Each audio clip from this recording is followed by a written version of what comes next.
पिछले साल 2024 में राजेंद्र नगर में 3 यूपीएससी एस्पिरेंट्स बाढ़ में यानी कि बेसमेंट में पानी में डूबकर अपनी जान गंवा देते हैं। गुड़गांव में, दिल्ली में, बेंगलोर में, मुंबई में अर्बन फ्लडिंग में हमारा जो नियोजन है, हमारा जो अर्बन प्लानिंग है, उसकी धज्जियां उड़ा दी है। उसकी जगह पर बहुत कम समय में तेज बारिश एक साथ देखने को मिल रही है और इस हैवी रेन्स की वजह से यूजुअली फ्लैश फ्लड्स आते हैं, क्योंकि आप कुछ ही घंटे के अंदर आप देख रहे हैं 100 मिलीमीटर बारिश हो गई। इस वाटर लॉगिंग को समझने की कोशिश करते हैं कि कैसे सड़कें नदियां बन जाती हैं, घरों के अंदर पानी घुस जाता है, इंफ्रास्ट्रक्चर कोलैप्स हो जाता है।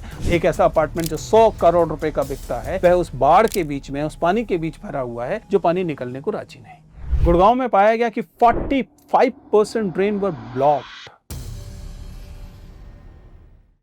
नमस्ते दोस्तों, प्लीज सिट डाउन में आपका स्वागत है। पिछले साल 2024 में राजेंद्र नगर में 3 यूपीएससी एस्पिरेंट्स बाढ़ में यानी कि बेसमेंट में पानी में डूबकर अपनी जान गंवा देते हैं। साल बीत चुका है और हम अधिकांशतः उन्हें भूल जाना चाहते हैं, लगभग भूल गए हैं। लेकिन क्या बाढ़ हमें ये भूलने देती है? क्या बारिश हमें ये भूलने देती है? हमें भूलना भी चाहिए क्या?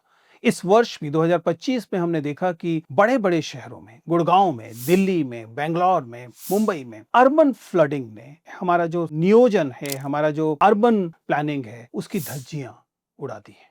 हमने देखा कि कैसे सड़कों पर लंबे लंबे ट्रैफिक जाम है। हमने देखा कि कैसे अंडरपासेस हैं, उनके नीचे बहुत गहरा पानी भरा हुआ है, कारें जो हैं वे लगभग तैर रही हैं। हमने देखा कि लोगों को घंटों लग रहा है अपने घर पहुंचने में। हमने देखा कि लोग दरअसल अपनी जान तक गंवा रहे हैं। ये हमने गुड़गांव में देखा, ये हमने दिल्ली में देखा, ये हमने मुंबई और बेंगलोर जैसे बड़े बड़े शहरों में देखा। सवाल है कि ये अर्बन फ्लडिंग क्यों इतनी जानलेवा बनी हुई है और 2025 में भी ये एक चुनौती क्यों है? इस अर्बन फ्लडिंग को जरा समझते हैं कि अर्बन फ्लडिंग का मतलब केवल तेज बारिश नहीं है।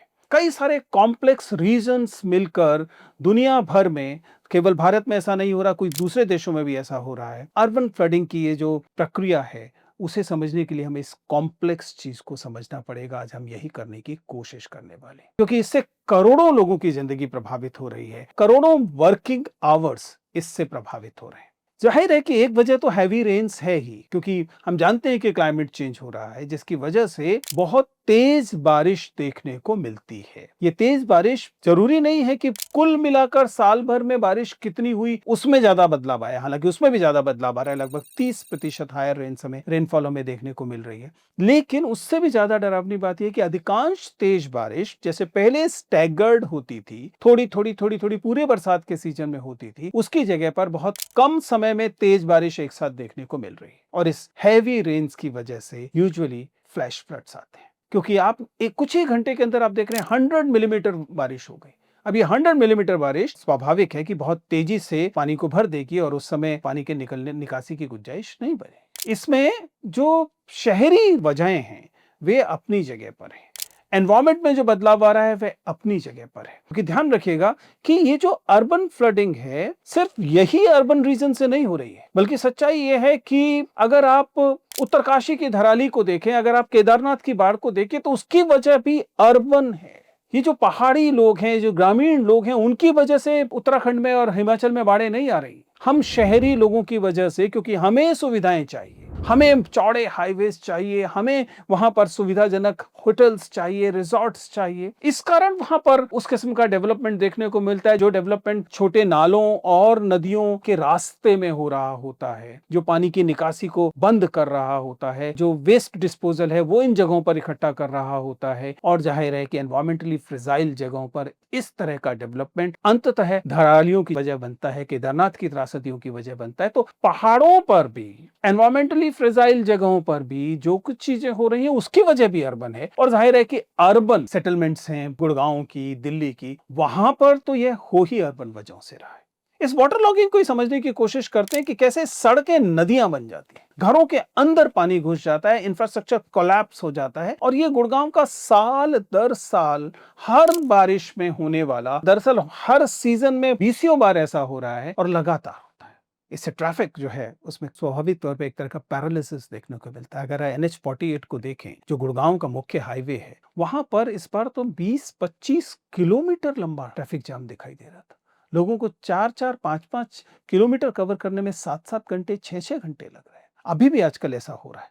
आप इसे समझ सकते हैं कि इसका क्या भयानक प्रभाव लोगों के स्वास्थ्य पर पड़ता है, लोगों की इकोनॉमिक लाइफ पर पड़ता है। आप एक सामान्य, एक आम आदमी की तरह रोजमर्रा अपने काम पर जाना चाहते हैं और वहां से समय से वापस आना चाहते हैं। अगर ये छोटी सी क्रिया एक जीवन मरण का संकट बन जाए, अगर ये छोटा सा काम कि आप अपने आप दफ्तर जाना चाहते हैं, दफ्तर से घर आना चाहते हैं, इसमें इतने संकट पैदा हो जाएं, या इसकी इतनी आर्थिक कीमत होने लगे कि पता लगे कि अगर आप सोचिए कितने लोग इस ट्रैफिक जाम में इतने घंटों तक फंसते हैं, उसकी कितनी आर्थिक कीमत है, कितने वर्किंग आवर्स उसमें वेस्ट होते हैं। ये लोग अपने घर नहीं पहुंच पा रहे हैं, अपने काम पे नहीं पहुंच पा रहे हैं, घर में अपना क्वालिटी टाइम जो उन्हें अपनी फैमिली के साथ बिताना चाहिए नहीं बिता पा रहे हैं, या दफ्तर में उन्हें काम करना चाहिए वो दफ्तर में काम नहीं कर पा रहे हैं, क्योंकि हमारा जो अर्बन डेवलपमेंट है वो इस प्रकार का हुआ है। और केवल गुड़गांव में हो रहा है, केवल दिल्ली में हो रहा है नहीं, आपको इसी किस्म का chaos दिल्ली गुड़गांव के अलावा भी मुंबई में दिखाई देता है, बेंगलोर में दिखाई देता है, हैदराबाद में दिखाई देता है, अलग अलग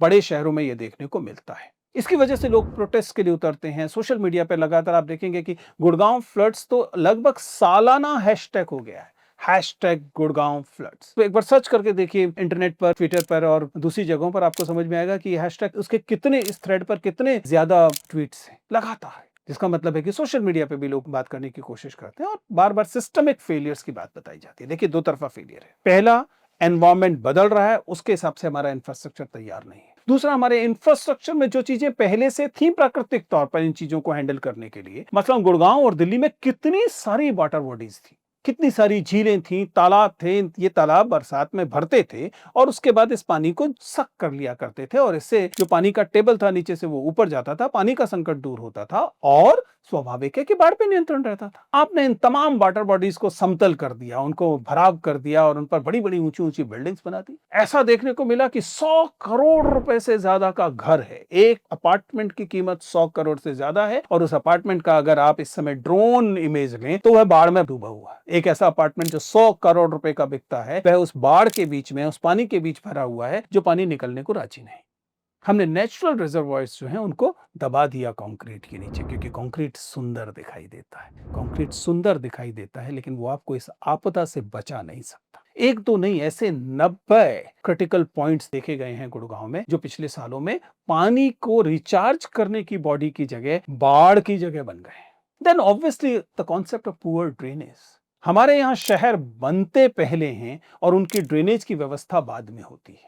आइडियली पहले ड्रेनेज की व्यवस्था होनी चाहिए और उसके बाद शहर बसने चाहिए, और ये ड्रेन लगातार मेंटेनेंस की मांग करते हैं। गुड़गांव में पाया गया कि 45% drain were blocked.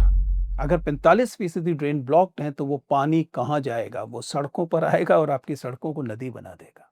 And the issue of governance, जो लोग सिविल सर्वेंट बनना चाहते हैं, वे इस बात को समझिए कि आप जिन बॉडीज में जाते हैं वहां आपकी एक जिम्मेदारी होती है। ये जिम्मेदारी केवल दूसरे पे टाल देने के लिए नहीं होती है। गुड़गांव की बात करें तो वहाँ का म्यूनिसिपल कॉर्पोरेशन एमसीजी, वहाँ का डेवलपमेंट अथॉरिटी जीएमडीए, वहाँ का अर्बन डेवलपमेंट अथॉरिटी हुडा, ये सब एक दूसरे पर अपना ब्लेम डालते रहते हैं। दिल्ली में हम ये एमसीडी, डीडीए और दिल्ली गवर्नमेंट के मामले में देखते हैं, पीडब्ल्यूडी के मामले में देखते हैं, सब एक दूसरे पर जिम्मेदारी डालते हैं और कहते हैं कि नहीं, उनकी वजह से ये हो रहा है, हमारी वजह से नहीं हो रहा है। ये जो मल्टीपल बॉडीज और उनके बीच में एक तरह का फ्रेगमेंटेशन है, इससे भी ये समस्या लगातार बढ़ती है।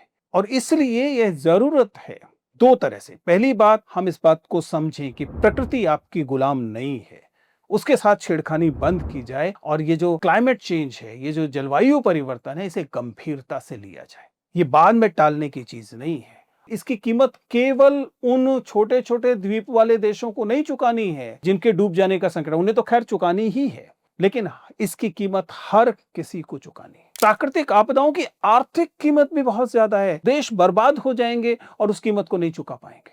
अगर आप केवल गुड़गांव वाली बारिश की आर्थिक कीमत लगाएं तो आपको पता लगेगा हजारों करोड़ रुपए का नुकसान है। अगर आप वर्किंग आवर्स के नुकसान को और एक्चुअल इंफ्रास्ट्रक्चर के नुकसान को जोड़ लें तो घंटों जो बर्बाद हो रहे हैं उसकी कीमत को अगर आप देख लें तो कुल मिलाकर अर्बन फ्लडिंग अपने आप में एक संकट है, सही बात है, लेकिन ये एक बहुत बड़े मानवीय संकट का कहीं लक्षण भी है।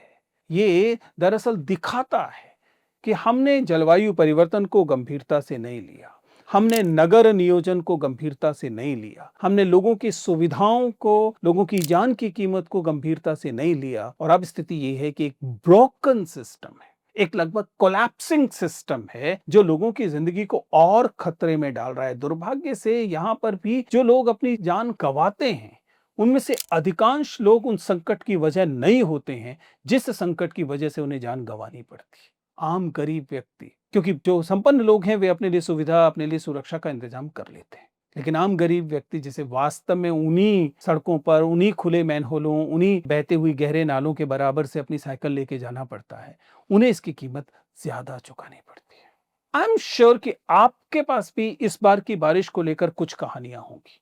आप अभी इसी सीजन में किसी न किसी गहरी बरसात के बीच फंसे होंगे और आपने अपनी कहानी में, अपने अनुभव में इन चीजों को अपने आसपास देखा होगा। मेरी गुजारिश है कि कमेंट्स में बताइए कि इस बार आपने पानी की, ये जो बरसात का सीजन था, उसमें किस किस्म के संकटों को देखा। अर्बन फ्लडिंग के अपने अनुभवों को साझा कीजिए, क्योंकि आपकी कहानियां दस्तावेज बनेंगी और कल के लिए जरूरी हो।